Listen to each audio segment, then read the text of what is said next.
Hi everyone, this video is a book review about a book that I recently completed, and it is titled Healing Mantras, Using Sound Affirmations for Personal Power, Creativity, and Healing, and it was written by Thomas Ashley-Farrand.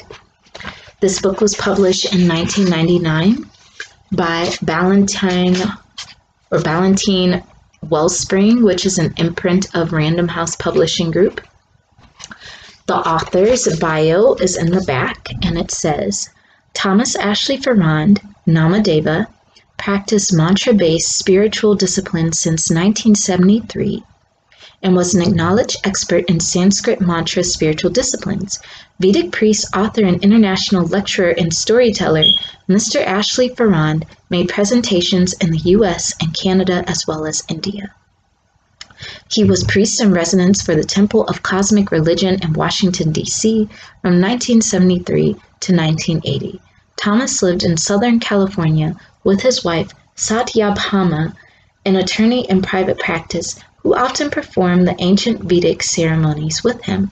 He died in 2010, and there's a website which I don't know if it's active or not, but it's called www.sanskritmantra.com. The reason that I gravitated towards this book is because I am still learning about mantras. I've only been chanting mantras for several years, but I have not had any, teacher or guru or anybody truly guiding me in chanting these mantras. So I am still a beginner, even though I've only been practicing maybe like a couple of years. The first mantra I ever learned was the seed sound Shreem, and it was taught to me by my old best friend. She taught it to me in order to bring more money into my life. She was actually the one that introduced me to mantras. She taught me Shreem. She taught me Kleem, which is to bring people to you. Yod He Vav He, which is a Hebrew chant, and Nam Yoho Renge Kyo, which is to help alleviate all of my issues and things going on in my life and to manifest miracles. So I had practiced those four consistently until I learned even more mantras. I gravitated toward this book at the store. It was brand new when I bought it, but as you can see, I read it everywhere, so it got beat up a lot and battered. But this book is an excellent choice for beginners. It is only 240 something pages, but it packs a lot of information. I was actually pretty surprised at how much information I learned from this book alone. So I'm going to go through some of the chapters that truly stood out to me and share some of my personal stories with mantras. So, introduction. So in one of the chapters, how mantras work. I don't know if it was in this chapter or if it was in another chapter, but he mentions that he used the Ganesha mantra in order to get a job. He was having a very difficult time attaining a job, and he decided to do a 40-day practice or 40-day discipline chanting Ganesha's mantra, which is Om Gum Ganapataye Namaha. Now, if you don't know who Ganesha is, if you need a visual, Ganesha is basically the elephant, and he removes your obstacles. He pushes them out of the way. Some people say that Ganesha is actually the Om symbol, or the Om symbol. I don't know. This is just what I've heard. As I said, I'm not an expert. But he used Om Gum Ganapate Namaha. Om and salutations to the remover of obstacles, for which Gum is the seed. And I love how he uses the pronunciation. He gives you the pronunciation of all of the mantras. He chanted it for 40 days, and at the end of it, he got his job. I chanted the Ganesha mantra when I was having a little bit of personal frustration with my job. It wasn't that the job was the issue. It was basically me being in the position that I was in. I honestly, personally didn't want to be in that position, but I didn't want to leave my job. So I chanted Ganesh's mantra in order to, I guess, bring some type of change to the situation, because obviously nothing was working. And I didn't chant it for 40 days. I actually chanted it a shorter time than that before I got my satisfaction. What ended up happening was my position changed. And when my position changed, I was happy a little bit, but I wanted my hours to also alter. So I kept chanting, and finally my hours got changed as well. So I am happy and content right now. I love the position I'm in, and I love my hours. So I'm not even complaining about it. But that's the thing about mantras. Sometimes when you're chanting them and you want some change, the change will happen, but it might not happen in the way that you desire it to happen. So for example, on Facebook, I'm in a couple of groups for Dr. Pillai. And I don't know which group it was, like Dr. Pillai's Karma group or the Ganesha group, but there was one group that has the Kleem challenge. And people were to chant, or they were meant to chant Kleem for 40 days in order to manifest love or to manifest customers to their business. So the first time I did the challenge and I didn't complete the 40 days, I began to get more online sales. But the second time that I did it for love, and I did not finish it because it freaked me out, the results I was getting. Within the first week of chanting Kleem 108 times a day, all of these different men that I wasn't interested in just started bombarding me. Just messages on the street, on the bus, at work, like just all these different men that I was not interested in. And if there was a guy that I was interested in, it was someone that I had been involved with in the past and didn't like anymore. So it was very overwhelming. And I asked somebody in the group, why is this happening? Why are all of these people I don't want coming to me? Someone said, it is because it is clearing my karma in order to bring about my manifestation. So if you are chanting your mantra and you start noticing just chaos, it is because it is clearing out the negative karma that is involved in your situation. You can't just clean a house without making a mess first, usually. You cannot bring in good health unless you cleanse out the toxins in your body first. It may not be a pretty sight, but this cleansing has to occur in your life. And that is what happened with me. It was cleansing out all of these just icky relationships and just terrible thoughts that I thought about myself, and horrible thoughts that I thought about just being in a relationship and bringing my fears to the surface. It had to bring all of these things to the surface in order to bring to me the love that the universe knows I deserve. So yes, that is what can happen if you're chanting a mantra or a specific manifestation. He also talks about karma. He mentions that there's 4 types of karma, and I will try to pronounce these. Sanchita karma, which is the sum of all accumulated past actions in all of our previous individual lifetimes. Prarabdha karma. It is a portion of Sanchita karma that has resulted from past actions in this present lifetime. Agami karma, which results from actions in the present lifetime that will affect our future incarnations.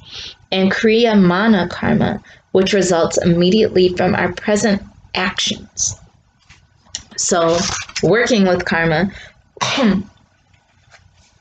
one mantra that he mentions, if you're trying to deal with karma, is to the god Shani, or the ruler of Saturn. And Saturn governs lessons. So when somebody is going through their Saturn return, it is to bring about these lessons in order to make them a true adult. Right now, I'm going through my Saturn return, and it has been utter hell. Okay, utter hell. Okay, but sometimes when it becomes unbearable, I chant the mantra to Shani, who rules Saturn, and the mantra is Om Shri Shaneshwaraya Swaha. Om and salutations to Saturn, the planet of lessons. So far during my Saturn return, I've lost a tooth. I've broken maybe 2 teeth. I got robbed 3 times. I got robbed last month. Somebody stole my phone out of my hands. Laptop got stolen. Had to move into another apartment because I was getting stalked when they robbed my first apartment. Had a summer fling. Just all sorts of stuff. Went through like 3 or 4 different jobs. Okay, so this has been my Saturn return so far, and I'm going to be 30 in August, so I'm basically at the peak. I'm basically about to hit that peak before it ends next year. But this mantra has helped to alleviate some of that. So if you're going through something, just crazy stuff in your life, and it doesn't have to be your Saturn return, just some crazy stuff, chant this mantra, Om Shri Shaneshwaraya Swaha. This is what it looks like if it's backwards. Anyway, so he also teaches you how to chant the mantra. So approaches of chanting the mantra. One way that you can chant is by repeating it as often as possible over a specific amount of time. So there's no set day, but like you just chant it as much as you can. Chant your mantra when you're washing dishes. Chant your mantra when you're on the bus. Chant it when you're going to work, when you're laying in bed, when you're in the bathtub, when you're just sitting around picking your nails. Just chant it as many times as possible. Don't even keep count. Just chant. When you're bored, when there's nothing to do, when you're frolicking in the park. That is one method that you can use. Another method is to do a 40-day discipline. It says a discipline of 40 days is the time given for practicing mantra in Eastern texts. As mentioned earlier, sages taught this process centuries even before Noah walked the earth. And if you read the Bible, you'll know Jesus went on his 40-day discipline. He suggests that you practice at the same time every day. It is recommended that you perform your practice in the morning upon rising and in the evening before bed. You can also use prayer beads or rosary or mala or rosary. So mala is like 108. Rosary,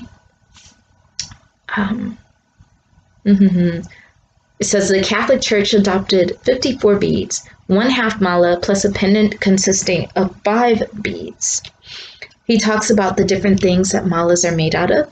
Sandalwood, tulsi or basilwood, tulasi, which I feel basil is connected with Lakshmi.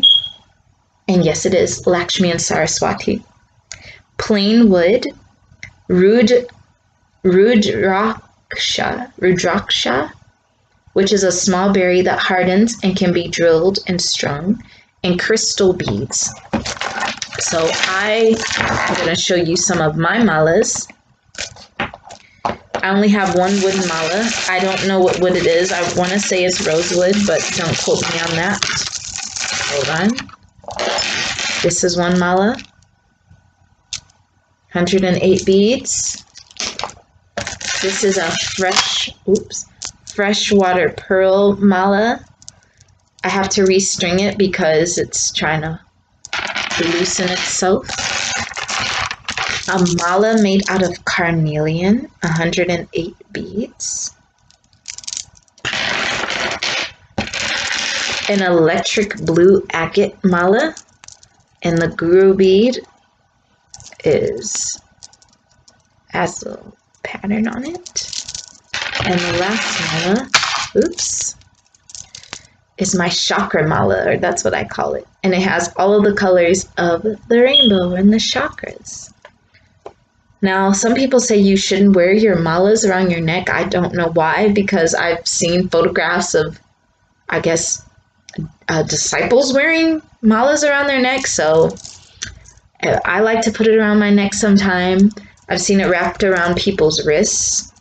There's also wrist malas, which don't have like 108 beads, but you can count it around your wrist and wear it.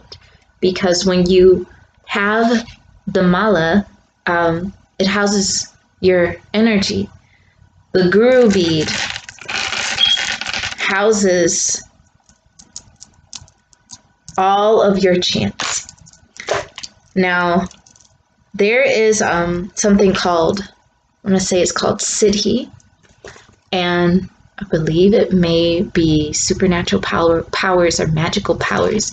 You chant the mantra a certain amount of times, and you begin to develop the energy of your mantra into your life. Like you attain the powers of this mantra, the powers of what you are chanting. But it's not like, oh, I just chanted this 108 times. No, it's like 250,000 times, 500,000 times. I read one where it was 100 million times. And they said that the elders that had chanted it by 100 million times, they started developing new teeth in their 80s and 90s. I know, isn't it crazy? But they started developing new teeth, so they called it like the new tooth or the brand new tooth mantra. I want to say the mantra was Om Mani Padme Hum, but don't quote me on that. So just look it up, the 100th million tooth mantra. But there's mantras out there for almost everything. There's mantras to make you beautiful. There's mantras to grow your hair. There's mantras to bring love into your life. There are ones that will bring you finances or money. Others that will give you peace. And that's what I love about this book, because he mentions that. He talks about the seed mantras, which are, let me see, chakra bija mantras. Gender-neutral bija mantras for the individual chakras help activate those chakras and prepare them for the handling of energy that is processed and used at that specific site. For instance, the seed sound Ram for the solar plexus chakra will produce smoother functioning of all organs related to digestion. So he has Lam, Vam, Ram, the sounds of the chakras. But there was one, it was seed sounds. Oh, okay. The principal seed. If you have a particular issue in your life or a material or spiritual goal you wish to accomplish, pick a seed sound that seems to represent the energy you desire but have been lacking. Working with this mantra for 10 days, repeating it as much as you are able. Besides repeating it whenever you can, you should consider setting aside 5 to 10 minutes twice a day to chant the mantra. If it agrees with you, continue for an additional 30 days. He also has a breakdown of how you can do 40 days. Like you can do 20 days of one, 20 days of another. So like break it in half. But he has the seed sound stream, which is the first mantra I learned. And it is the sound, the energy of abundance in all forms, as expressed by the Sanskrit word Lakshmi and personified as goddess. There's Aim, there is Kleem, which is the energy of attraction. It is neither masculine or feminine. Dum, which is for protection. So if you're chanting Durga, who is the goddess of protection, you can chant that mantra. In fact, I used Durga's mantra when I got robbed last month, okay? I gotta share this story with you before I forget. So I got robbed last month on April 3rd on the bus, okay? This, whatever he was, decided to snatch my phone out of my hands. He snatched my phone out of my hands on the bus and took off running. I chased him, which was a bad idea, but I chased him and I lost sight of him because I had on the wrong shoes. I had on a heavy book bag. I could only run so fast, and I was weaving in and out because I didn't know if he had a gun or not. So I lose track of this dude, and I don't know where he is. I'm like, where is this dude? Where is this dude? I don't know where he went, and I need to find him now. Like, I was mad. I don't get to this level of rage, but I felt so violated. So I sat down. I was like, okay, you know what, Kiara? You know what? We're going to just chant our mantras, and we're going to bring this little dude back. So I sat down, and I said, I'm going to chant 4 mantras, and this dude is going to come into this area again after I'm done chanting these mantras. So I chanted 4 mantras.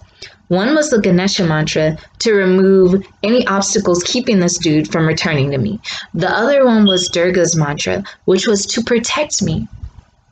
And I think because I had been chanting her, nothing of physical harm happened to me when I got robbed. Because I could have gotten hit in the head, I could have gotten shot, but all I did was grab my phone.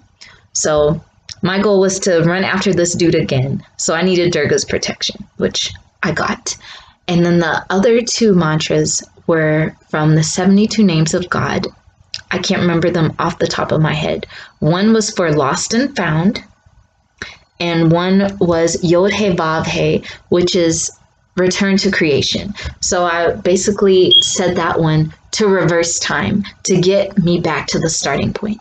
After I finished all 4 of these mantras, I got up, I went to the fence, and seconds later, here comes this dude. I see him get on the train. So we ended up chasing each other again. I chased him down an alley. Thank God I was protected. I should have not chased him down an alley. But as I said, mantras work. Mantras work. I got what I desired. I should have chanted to get my phone back, but I got what I wanted. I wanted him back in the immediate area. But as far as seed sounds, there was a Kubera mantra challenge in one of Dr. Pillai's groups, and supposedly Kubera, who is the banker of heaven, or he's a banker of heaven, he attained his wealth supposedly by chanting seed mantras. So just because it's a seed mantra does not mean it is a weak mantra. There's so many times I've chanted Shreem and gotten the money I needed. There's Gum, Glaum, Haum, Kshram, don't know, Shreem. Yeah. Okay. Anyway, so back to this book. He has mantras for attracting love. If you are a man trying to attract a woman, if you're a woman trying to attract a man, if you're trying to make your relationship, work, bring more sexual energy into your relationship, there are mantras for that. He also has mantras related to the planets. So the sun, Om Shri Suryaya Namaha. I'm trying to get through this fast because I don't want this video to be too long. Mantras for health, which was a chapter that I really, really looked at because, as you know, I am in the process of healing my teeth. They were breaking and I am still healing them. I'm chanting my mantras. I'm changing my food intake because my goal is to grow back my teeth. I believe that the body can regenerate itself, and the same for teeth. So one is called the Celestial Physician. Om Shri Dhanvantre Namaha. Salutations to the being and power of the Celestial Physician. Chant it for at least 12,500 times. Then be open to the manner in which the healing may manifest. Remember that healing may be achieved according to traditional medicine or through some other means altogether. So there was one story in here that he shared. There was a woman that was dying, and she needed healing, so he decided to chant a mantra for her healing for 40 days. And on the 40th day, she passed away. And that's not to say that the mantra did not work, sometimes the healing actually comes into the form of death. Sometimes people will die without any pain.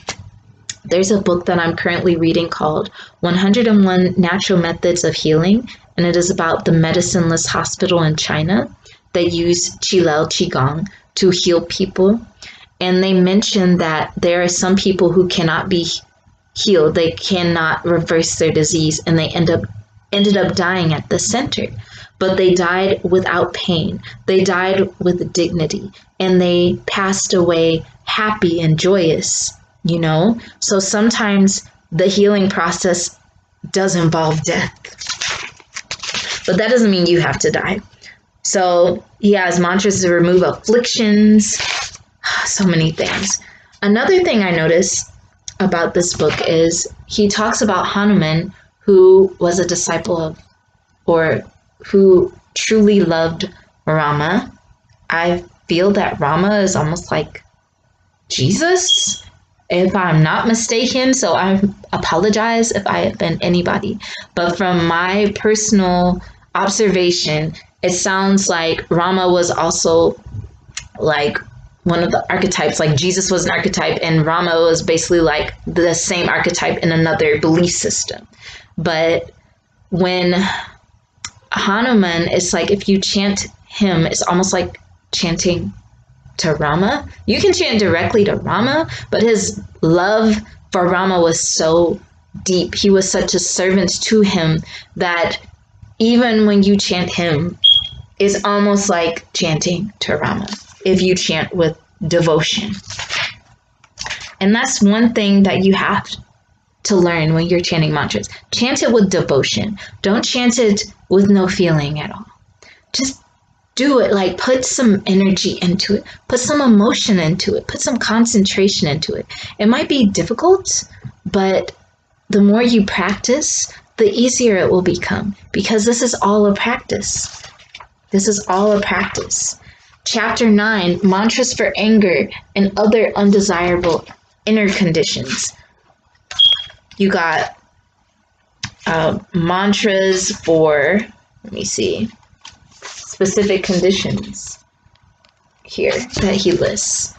There's ones for fear, arrogance, conceit, grief, laziness, agitation, pride, envy, all sorts of things. So, as not to get long-winded, I'll get 3 more minutes. In the back of this book, there is a glossary of Sanskrit terms. So, you don't have to go throughout the book trying to look for it. You can just go to the back and get all of the terms. It is a very, very excellent beginner's guide to Sanskrit mantras, or to mantras. And I highly recommend this book. I'm actually going to read it again in the future when I have more time. So everybody, have a beautiful day. Thank you for listening to my little rant or whatever, my little description about this book. I hope that it was not too long. And be sure to chant your mantras. Bye-bye.